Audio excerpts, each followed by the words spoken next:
할렐루야. 내일 모레가 추석입니다. 추석이 되면 식구들이 함께 모이고 정말 시간 가는 줄 모르고 시간을 보내고 웃음소리, 기쁨소리, 또 이야기소리, 또 음식 나누는 그런 기쁨이 있는 절기인데, 작년 올해 추석은 추석을 추석처럼 보내기 어려운 그런 시간이 가고 있는 것이 사실입니다. 하지만 그래도 고속도로가 붐비고 많은 분들이 귀성을 하고 오고 가고 있는 그런 상황입니다. 추석은 다른 명절들과는 구별되는 특별한 의미가 있습니다. 그것이 뭐냐면 바로 감사의 명절이라고 하는 것이죠. 풍성한 열매를 주신 하나님께 감사하는 마음을 가지고 지금까지 나를 있게 하신 조상들과 부모님들 그리고 가족들에게 감사하는 절기입니다. 관심 가주시고 지켜봐 주신 친족이나 어른들께 감사하는 그런 명절이고, 함께 나누며 살아왔던 친구나 이웃들에게 감사하고 또 그 마음을 나누는 절기가 추석입니다. 사실 이렇게 감사하는 마음으로 감사하며 살아야 된다는 것을 잘 알면서도 감사가 쉽지 않은 것 또한 사실입니다. 내가 처한 형편이 어렵고 또 재정적으로나 또 가족이나 상황이 여러 가지로 여건이 넉넉하지 못해 감사하지 못하는 경우도 있고, 때로는 시간이 없어서 어떤 여건이 마땅치 않아서 능력이 부족해서 감사하기 어려운 경우도 있고, 너무 지치고 힘들어서 감사하는 그런 의욕을 가져버리기도 어렵고, 다른 사람들은 다 잘 되는 것 같은데 나만 왜 이러나 하는 자괴감에 빠지면 감사라고 하는 것은 생각할 수도 없는 그런 상황이 되는 것입니다. 더더욱이 요즘처럼 코로나19라고 하는 참 힘든 상황에서 감사로 살아간다고 하는 것은 참으로 어려운 일이 아닐 수 없습니다. 하지만 감사하고 감사로 살아간다고 하는 것은 하나님의 뜻입니다. 오늘 함께 읽으신 데살로니가전서 5장 18절에 보면 범사에 감사하라. 이는 그리스도 예수 안에서 너희를 향하신 하나님의 뜻이니라. 바로 감사하며 살아가는 것이 하나님의 뜻이다. 그렇게 말씀하고 있는 것입니다. 이 말씀에서의 감사는 조건 때문에 하는 감사가 아니라 절대적인 감사, 즉 무슨 일이 있어도 감사의 마음을 가지고 살아가는 그런 생활을 하나님께서 원하신다. 그런 의미의 말씀인 것입니다. 여러분, 이렇게 힘들 때, 어려울 때 감사의 삶을 배우고 또 실천하는 것도 우리에게 무척이나 중요하다고 생각합니다. 감사는, 상대적인 감사는 참으로 힘듭니다. 저 사람을 보니까 내가 감사하다. 그런 건 진짜 힘들어요. 잘 사는 사람만 보면 아무리 잘 살아도 그 사람은 잘 사는 거 감사 안 할 거거든요. 진짜 건강한 사람 보면 내 건강은 아무것도 아닌 거거든요. 우리가 상대적으로는 감사하기가 어렵습니다. 그래서 절대적인 감사가 있어야 우리가 감사할 수 있는데, 그게 뭐냐면 그거는 생각만 해도 감사한 거예요. 절대적인 감사는 생각만 해도 감사한 거예요. 여러분 한번 생각해 보세요. 생각만 해도 감사한 게 뭐가 있는지.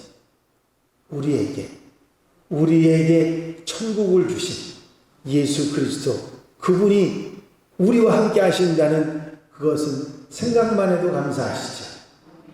그게 절대적인 감사입니다.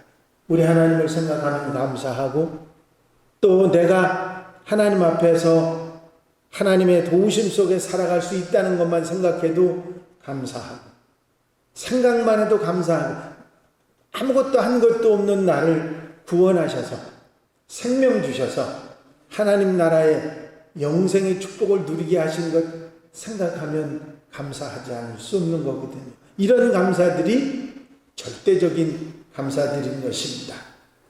세계적인 극작가인 버나드 쇼라고 하는 분은 모든 책이 다 없어진다고 해도 꼭 하나는 가지고 싶은 책이 있는데 그것이 욥기라고 했습니다.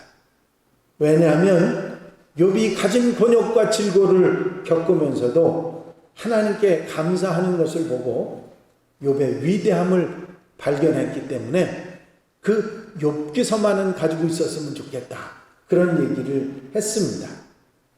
유대인의 탈무드에 보면 참된 지혜로운 사람은 모든 사람에게 배우는 사람이고, 참된 강한 사람은 자신을 조절할 줄 아는 사람이고, 참된 부자는 가진 것을 감사할 줄 아는 사람이다, 그런 얘기를 했습니다. 여러분, 감사한다고 하는 그 감사할 수 있다는 것은 인간을 고귀하게 만드는 것입니다. 그러므로 존슨이라는 사람은 감사는 위대한 교양의 결실이다, 그런 얘기도 했습니다. 감사하며 사는 것, 우리에게 무척이나 소중한 일이고, 나로 하여금 세상 속에서 정말 가치 있게 살아갈 수 있게 하는 그런 힘이 감사하며 사는 데 있습니다. 여러분, 감사하며 사는 여러분들이 되시기를 바랍니다. 우리는 이 땅에 태어날 때부터 하나님의 은혜, 하나님의 사랑으로 살아갈 수밖에 없는 그런 존재입니다. 하나님께서 주신 은혜, 하나님께서 주신 사랑으로만 살아갈 수 있는 것이 인간들입니다. 우리가 이렇게 하나님께서 모든 것을 다 받아서 살아갈 수 있음에도 불구하고 우리가 하나님께 드릴 수 있는 것은 단 한 가지, 감사밖에는 없습니다. 신앙인들은 감사하는 데서 믿음이 자라고 완성된다고 하는 사실을 깨달아야 합니다. 그래서 신앙인들의 영성이라고 하는 것은 바로 감사할 수 있는 마음이, 감사할 수 있는 능력이 얼마나 있느냐, 거기에 달렸다 하는 것을 생각할 수가 있습니다. 시편 50편 말씀에 보면 감사로 제사를 드리는 자가 나를 영화롭게 하나니 그 행위를 옳게 하는 자에게 내가 하나님의 구원을 보이리라 하는 말씀이 나와 있습니다. 감사하는 그런 생활 속에서 그 감사가 제사, 예배가 되고 하나님을 영화롭게 한다, 그런 말씀을 하신 것입니다. 여러분, 감사로 하나님께 예배할 수 있고 감사로 내 마음을 하나님 앞에 표현할 수 있다면 언제 어디서도 감사하며 살아가는 하나님의 백성들이 되어야 될 줄로 믿습니다. 감사는 우리에게 향하신 하나님의 뜻이라 그렇게 말씀하고 계신데, 언제 어디서나 감사하며 살아가는 우리 하나님의 백성들 되시기를 바랍니다. 여러분, 말씀드린 대로 감사가 하나님의 뜻이라고 했는데, 그래서 우리는 감사의 삶, 감사하며 살아가라 하는 하나님 말씀에 아멘, 아멘 해야 될 줄로 믿습니다. 말씀드린 대로 누구 때문에 감사하는 건 어렵겠습니다만은, 무슨 일 조건 때문에 감사하는 상대적인 감사는 어렵습니다만은, 적극적으로 작은 일이라도 내가 감사를 만들며 살아가는 일은 할 수가 있는 것입니다. 여러분, 우리가 세상을 살아가면서 아무 일 없다는 것도 감사의 조건이 된다는 사실을 우리는 이제서야 깨닫게 됩니다. 보세요. 마스크를 쓰고 여러분들이 다니시다 보니까 마스크를 벗고 마음 놓고 숨 쉬는 게 얼마나 감사한 일인지 우리가 알게 되지 않았습니까?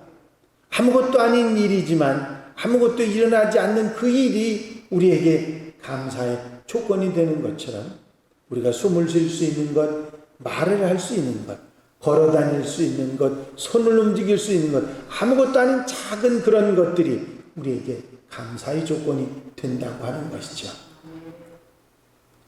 손을 들어 올리는 것이 천금, 무거운 걸 들어 올리는 것처럼 힘들다고 말씀하시는 어른들의 얘기를 들어봤습니다. 아마 우리 여기 앉아 계신 어른들도 발을 들어 올리는 게 얼마나 힘들고 손이 잘 안 올라간다고 그런 얘기를 혹 하실 분이 있으실지 몰라도요. 우리가 손을 마음대로 움직일 수 있는 것이 감사의 조건이 될 줄 누가 알았겠습니까? 여러분, 우리는 마음속에서 감사할 마음이 일어나고 작은 것을 생각하면서 감사하기 시작하면 모든 것을 감사할 수 있는 그런 사람들이 되는 줄로 믿습니다. 또한 다른 사람에게는 슬프고 힘들고 어려운 일이 내게는 감사의 조건이 될 수도 있습니다. 예를 들면 사도 바울이 억울하게 매를 맞고 감옥에 갇혔습니다. 그 일만 생각한다면 감사할 수가 없죠. 불평하고 불만을 터뜨리고 그래야 되죠. 하나님 때문에 복음 전하다가 매를 맞고 감옥에 갇히는 이 억울한 일을 당했는데 이럴 수가 있느냐고 불평해야 되죠. 그런데 바울은 감옥에서 찬송 부르며 기도하며 감사했습니다. 뭘 감사했을까요? 하나님, 내가 복음을 전하다가 이런 어려움을 당하게 하며 복음 전하는 전도자로서의 사명을 감당할 수 있게 하시니 감사를 드립니다. 복음 전하다가 감옥에 들어간 사람이 없는데 나는 복음 전하다 감옥에 들어왔으니 이것도 또한 감사합니다. 감사할 수 없는 일에 그는 감사하며 찬송 부르며 기도했습니다. 그랬더니 감옥문이 활짝 열립니다. 지진이 나서 감옥문이 열리고 그리고 죄수들의 매인 착고가 풀어지는 엄청난 기적의 역사가 일어났던 것입니다. 여러분, 우리가 어떤 형편과 어떤 조건과 어떤 여건에 처했느냐고 그것이 중요한 것이 아니라 내 마음속에 감사할 마음을 가지면 감사할 수 있는 줄로 믿습니다. 그것이 감사의 출발점이고 그것이 우리가 감사의 생활에 하면하며 사는 생활이 되는 것이죠. 이번 추석 명절이 다른 때에 비해서 형편없이 또 여러 가지 어려운 여건이 있다 할지라도 그런 것 생각하지 말고 내 마음속에서 일어나는 감사를 가지고 감사하며 사는 그리고 명절을 지내시는 여러분들이 되시기를 바랍니다. 어떤 분이 이런 글을 썼어요. 가만히 처음에는 이 글을 읽다가 뭐 이런 글을 썼어? 그런 생각을 했는데 글을 자꾸 읽다 보니까 곱씹다 보니까 정말 그렇네 그런 생각이 드는 글이 있습니다. 10대 자녀가 반항을 하면 그건 아이가 거리에서 방황하지 않고 집에 잘 있다는 것이고 지불해야 될 세금이 있다면 그것은 나에게 세금을 낼 만한 여건이 된다는 것이고 파티를 하고 치워야 될 것이 너무 많다면 친구들과 즐거운 시간을 보냈다는 것이고 옷이 몸에 좀 낀다면 그것은 잘 먹고 잘 살고 있다는 것이고 깎아야 할 잔디, 닦아야 할 유리창, 고쳐야 할 하수구가 있다면 그건 나에게 집이 있다는 것이고 정부에 대한 불평, 불만의 소리가 들리면 그것은 언론의 자유가 있다는 것이고 주차장 맨 끝에 겨우 자리 하나가 있다면 그건 내가 걸을 수 있는 데다가 차도 있다는 것이고 난방비가 너무 많이 나왔다면 그것은 내가 따뜻하게 살고 있다는 것이고, 교회에서 뒷자리 앉은 아줌마의 찬송이 영 거슬린다면 그거는 내가 들을 수 있고 노래를 잘할 수 있다는 얘기고, 세탁하고 다름질해야 될 일이 산더미라면 그것은 나에게 입을 옷이 많다는 것이고, 온몸이 뻐근하고 피로하다면 그건 내가 열심히 일할 수 있는 건강이 있다는 것이고, 이른 새벽 시끄러운 자명종 소리에 깼다면 그건 내가 살아있다는 것이고, 이메일이 너무 많이 쏟아진다면 그건 나를 생각하는 사람들이 그만큼 많다는 것이지요. 마음속에 나도 모르게 일어난 불평불만들 바꾸어 생각하면 모든 것이 감사할 일이었습니다. 그렇습니다, 여러분. 감사는 우리의 마음에 있습니다. 내가 감사할 마음을 가지면 그때부터 내 눈에 보이는 모든 것들이 감사가 된다고 하는 것이죠. 감사는 하나님의 뜻이기에 감사하라고 하는 주의 말씀에 아멘하는 성도들이 되시기를 바랍니다. 그리고 우리가 감사하려고 하면 감사의 대상을 구체적으로 찾을 수 있어야 됩니다. 무턱대고 그냥 누구에게나 감사할 수 없죠. 만약에 감사의 대상을 내가 구체적으로 찾지 못하면 빠뜨려버리거나 잊어버리기가 쉽기 때문이죠. 제일 먼저 우리에게 생명 주시고 구원 주시고 하나님의 사람으로 살게 하신 하나님, 우리 구주 예수 그리스도, 그분에게 감사를 잊지 말아야 될 줄로 믿습니다. 우리를 이 땅에 있게 하신 부모님, 나를 가르쳐 주신 스승들, 그리고 나로 하여금 바로 살아갈 수 있도록 인도해 주신 어른들과 선배들과 이웃들과 형제들, 그리고 친구들, 우리가 다 구체적으로 감사하며 살아가야 될 사람들입니다. 내가 너무 바빠서 감사할 것을 잊어버리고 살았던 그런 분들도 생각하며 감사할 수 있어야 합니다. 매년 5월이 되면 스승의 날이 있지 않습니까? 스승의 날이 되면 문득 그런 생각이 듭니다. 아유, 선생님 가르쳐 주신 은혜 때문에 내가 오늘 있는데 감사 인사도 제대로 하지 못하고 찾아뵙지도 못했다 그러면서 전화를 드리는 선생님들이 있습니다. 그런데 어느 날 선생님한테 전화를 드렸는데 누구라고? 예, 저 누구예요? 그랬더니 누군지 잘 모르겠어.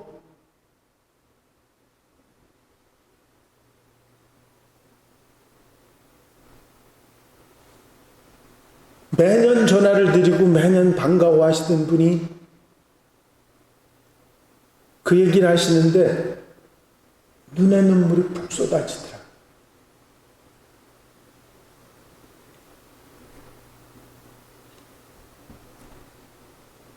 아, 이분이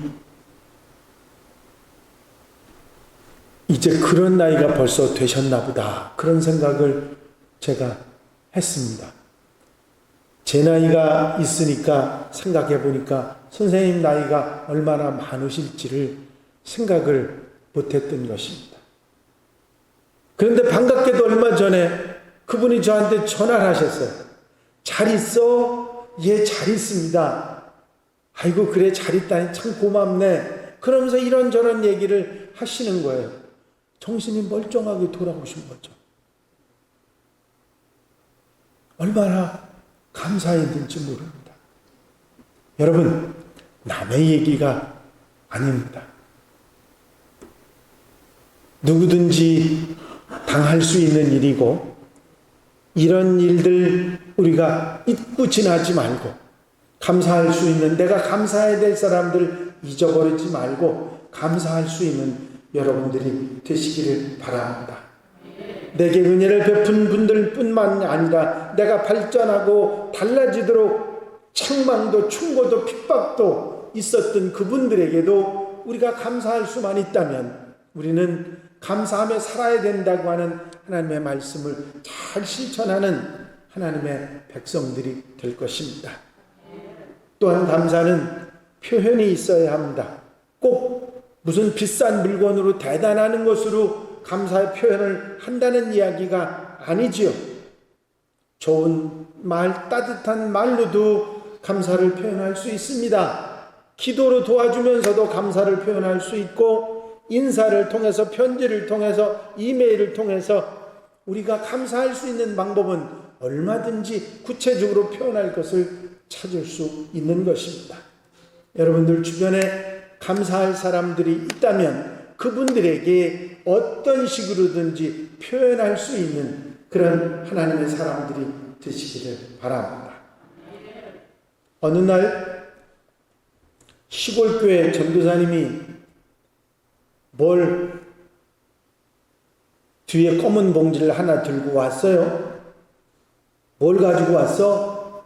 그랬더니 제 모강실 옆에 성도들이 갖다 놓은 선물들이 있는 걸 보더니 쭈뼛쭈뼛 하더라고요. 왜 그래? 뭐야? 뭘 가지고 왔어? 그랬더니 내놓는데 보니까 검은 봉투 안에 호박 2개가 들어있었어요.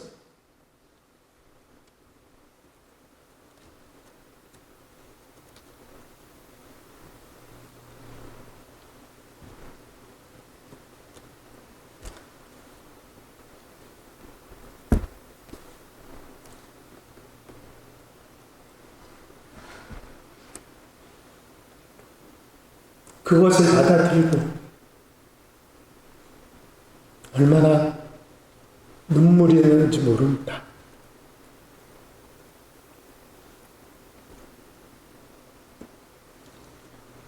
감사는 대단한 것을 가지고 표현해야 그것이 대단한 감사라고 생각하는 것은 잘못된 것입니다.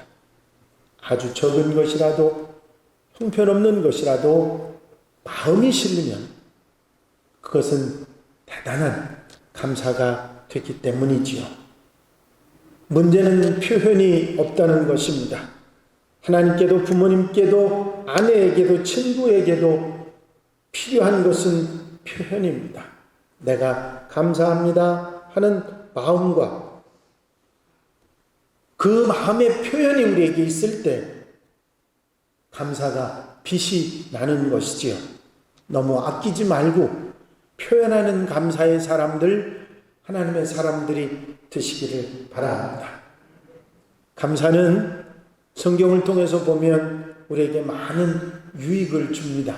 이렇게 우리가 억지 감사 같은 감사를 우리가 하고 살아가면 감사는 하나님께 영광을 돌려드리고 그것이 제사가 되고 예배가 되고 하나님을 기쁘시게 할 뿐만 아니라 감사를 통해서 내 마음에 기쁨과 평안을 얻고 내 삶에 새로운 활력도 얻을 수 있고 너그럽고 따뜻한 그런 마음을 가질 수 있습니다. 주변 사람들과 더불어 함께 살아가는 기쁨도 소망도 가지고 살아가게 되는 것입니다. 여러분, 감사할 줄 아는 사람들에게는 2가지 장점이 있답니다. 하나는 감사하기 때문에 두려움이 없어진다는 것이고요. 또 한 가지는 감사하는 마음은 교만해지지 않도록 우리를 겸손할 수 있도록 만들어 준다고 하는 것이죠. 여러분, 힘들고 지쳐 있지만 이번 추석 명절은 우리의 감사의 마음으로 용기와 소망을 얻고 함께 나누며 사는 그런 명절이 되시기를 바랍니다. 감사로 지내는 추석 명절, 또 주변 사람들과 함께 감사를 나누는 여러분들이 된다고 하면 코로나 속에서 힘들고 어렵지만 우리가 정말 의미 있는 명절을 보내는 그런 하나님의 자녀들이 될 줄로 믿습니다. 기도드리십니다. 사랑 많으신 주님, 추석 명절이 이틀 남았습니다. 명절을 맞이하는 우리 마음이 편하지 않지만 오늘 주신 말씀처럼 감사는 하나님의 뜻인 것을 알고 감사하며 살아갈 수 있는 명절이 되도록 우리 마음으로부터 감사의 마음을 가질 수 있는 하나님의 백성들이 되게 하여 주시옵소서. 감사의 유익을 알고 감사하면서 감사로 세상을 살아갈 수 있는 우리가 되어 나와 내 가족과 내 가정과 교회와 사회를 밝게 만들어갈 수 있는 하나님의 백성들이 되게 하여 주시옵소서. 주님께서 우리에게 감사로 이 추석을 지낼 수 있도록 인도하시고 이끌어 역사해 주실 줄로 믿습니다. 예수 그리스도의 이름으로 기도하옵나이다. 아멘.